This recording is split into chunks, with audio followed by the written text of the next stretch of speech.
सिंधुदुर्ग माझा आंबा फणसाच्या बागानी, कोकणाचा पाया रचला देव देवतानी, कोकणाचा पाया रचला देव देवतानी, कोकणाचा पाया रचला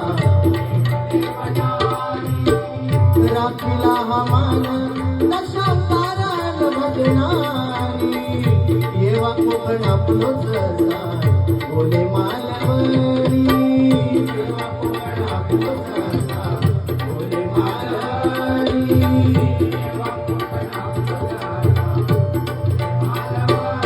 विकू नका जमिनी घर, नाहीतर होऊ आपण चाकर. सन्माननीय राजेश श्रीगमबुवा शाहीर खेडचे यांनी हे गाणं लिहिलं आहे. ते काय सांगतात की आपण कोकण देखील आता आपलं राहिलं नाहीये, आपण आपल्या जमिनी देखील आता विकत चाललोय. विकू नका जमिनी फार,